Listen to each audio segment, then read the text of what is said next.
Hello guys, welcome back to the channel.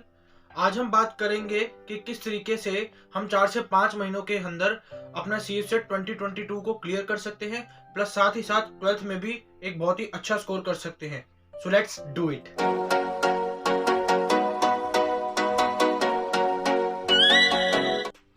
So guys, due में entrance आने का मतलब ये बिल्कुल भी नहीं है कि आप 12th की प्रिपरेशन बंद कर देंगे, क्योंकि आगे आप जब भी जॉब के लिए जाएंगे आपको अपनी 12th की मार्कशीट दिखानी पड़ सकती है। अब अगर हम बात करें अपनी सीयूसेट एग्जाम प्रिपरेशन के बारे में, तो 4 पॉइंट्स जो कि आपको स्ट्रिक्टली फॉलो करने हैं, उसके बेस पे आप किसी भी एंट्रेंस को क्रैक कर सकते हैं। तो सबसे पहला पॉइंट, आपको एक टू डू लिस्ट बनानी है। अपने पूरे डे की आपको एक टाइम टेबल बनाना है और उसे स्ट्रिक्टली फॉलो करना है। और याद रहे कि वो टाइम टेबल एक रियलिस्टिक होना चाहिए। मतलब ये नहीं कि आप एक ही दिन के अंदर पूरा चैप्टर निपटा देंगे, ऐसा नहीं होना चाहिए। एक अच्छे से पूरा प्रॉपर टाइम टेबल होना चाहिए। Second, consistency. जो भी आपने टू डू लिस्ट बनाई है उसके प्रति कंसिस्टेंट रहना बहुत जरूरी है। Third point, hard work. Guys, अब एंट्रेंस आ गया है, प्लस साथ में आपने 12th का एग्जाम भी निकालना है, तो आपको हार्ड वर्क करना पड़ेगा। बिना हार्ड वर्क के कुछ नहीं होता। तो जो भी घोड़े बेच के सोए पड़े हैं वो उठ जाओ और अब तैयारी करने लग जाओ, वरना तुम सोए रह जाओगे और सीट कोई और ले जाएगा।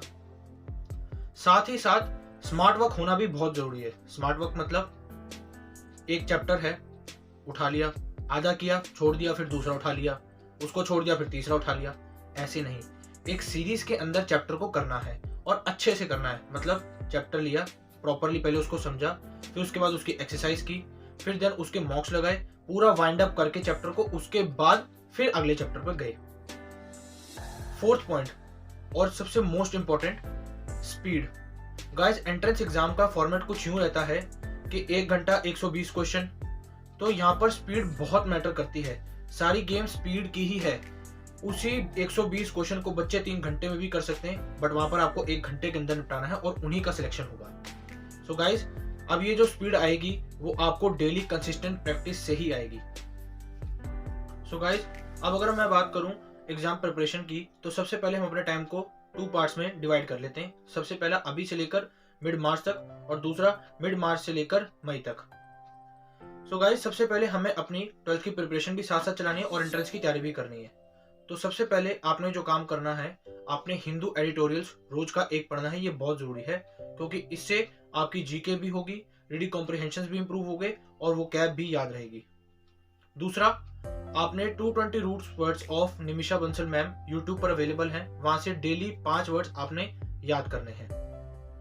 Third, 120 rules of English grammar भी निमिषा बंसल मैम के यूट्यूब पर अवेलेबल हैं, वो भी आपने डेली के 5 वहां से याद करने हैं और उसके बाद उनकी प्रैक्टिस भी करनी है। उनकी बुक भी 120 रूल्स ऑफ इंग्लिश ग्रामर आती है, लिंक नीचे डिस्क्रिप्शन बॉक्स में है, आप वो फ्लिपकार्ट से या अमेजोन से ले सकते हैं।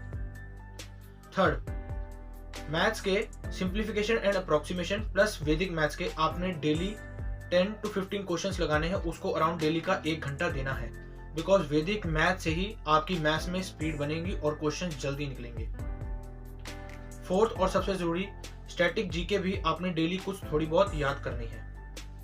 अब बात है कि ये आपका टोटल 7 से 8 घंटे का डेली टाइम लेगा। अब 12th के साथ साथ इसको कैसे मैनेज करना है वो आपके ऊपर है।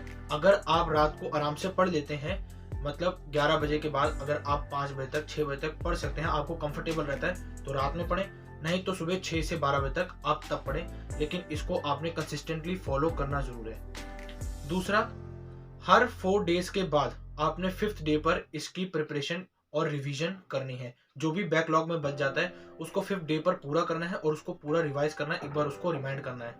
अगर आप ऐसा नहीं करते हैं तो आप पिछला भी भूल जाएंगे और अगला जो करेंगे वो भी याद नहीं रहेगा। सो गाइस, मिड मार्च तक आते आते हमारा 12th एग्जामिनेशन ओवर हो चुका होगा और इसी के साथ साथ आपकी इंग्लिश की तैयारी ऑलमोस्ट कवर अप हो चुकी होगी, जीके आपकी रेडी हो जाएगी। अब हमने साथ साथ अब क्या करना है, सबसे पहले हमने अब अपना मैथ्स और रीजनिंग सेक्शन को स्ट्रॉन्ग बनाना है। अब हमारे पास पूरा टाइम है अपने एंट्रेंस को देने का। सो गाइस, इसके बाद आपने पूरी तरीके से इन दोनों सब्जेक्ट्स पर लग जाना है, प्लस साथ साथ उन दोनों को भी आपने टाइम टू टाइम रिवाइज करते रहना है। अब मैथ्स के लिए बुक आपने कौन सी लेनी है, अड्डा की एस क्वांट आप ले सकते हैं, उसकी प्रैक्टिस आप वहां से कर सकते हैं। उनके फ्री सेशंस यूट्यूब पर भी अवेलेबल हैं, वहां से आप उनकी क्लासेस अटेंड कर सकते हैं। साथ ही साथ रीजनिंग के लिए भी आप अंडर 24/7 की एस रीजनिंग आप ले सकते हैं, उनकी फ्री ऑफ सेशंस वहाँ पर भी यूट्यूब पर भी अवेलेबल हैं। अब आपने इनकी तैयारी कैसे करनी है, आपने दोनों को साथ में लेके चलना है। ऐसा बिल्कुल नहीं करना कि पहले मैं मैथ्स कर लूँ उसके बाद रीजनिंग, या पहले रीजनिंग कर लूँ फिर मैथ्स कर लूँ, बिकॉज अगर आप ऐसा करते हैं तो पीछे आप जो भी सब्जेक्ट रेडी करेंगे वो आपका भूल जाएगा, आपकी उस पर कमांड नहीं रहेगी। सेकेंड थिंग, आपने वैदिक मैथ्स की प्रैक्टिस करते रहना है, सिंप्लीफिकेशन की प्रैक्टिस करते रहना है, उससे आपकी स्पीड बनी रहेगी। अब दूसरी सबसे इंपॉर्टेंट चीज, जो भी चैप्टर को आप कर रहे हैं उसको करें और चैप्टर को पूरा हो जाने के बाद उसको रिवाइज जरूर करें। हर एक हफ्ते बाद आप पिछले बैकलॉग में आपने जो भी पढ़ा है उसको रिवाइज जरूर करें। इस तरीके से आपका 2 महीने के अंदर आपका रीजनिंग भी और मैथ्स भी प्रिपेयर हो जाएगा, बिकॉज मैथ्स में हमारे अराउंड 10 to 12 चैप्टर्स रहेंगे और रीजनिंग में भी आपके अराउंड 8 से 10 चैप्टर्स रहेंगे, तो उनकी तैयारी आपकी आराम से हो जाएगी। अब बात अगर हम करें मई के 10 दिन बाद, तो इन 10 दिन के अंदर आप पूरी तरीके से मॉक्स पर लग जाइए और तब तक आपका ड्यू का भी नोटिफिकेशन आ चुका होगा कि क्या पैटर्न है, क्या एलिजिबिलिटी है, मार्च तक आपका आ चुका होगा, तो हमको करेक्ट तरीका भी पता चल जाएगा कि किस तरीके से हमने किस डायरेक्शन में आगे बढ़ना है और क्या क्या एग्जैक्टली प्रिपेयर करना है। सो गाइज, अपनी तैयारी इसी तरीके से करिए, इससे आई होपफुली आपकी तैयारी बेस्ट तरीके से हो और आपका एग्जाम क्रैक हो सकता है। सो गाइज, वीडियो अच्छी लगी हो वीडियो को लाइक करें, शेयर करें, चैनल को सब्सक्राइब करें और कोई भी डाउट रह गया हो तो हमें नीचे कमेंट सेक्शन में जरूर बताएं, मैं कोशिश करूंगा आपका डाउट जरूर क्लियर हो। सो गाइज, मैं हूँ डी, साइनिंग ऑफ।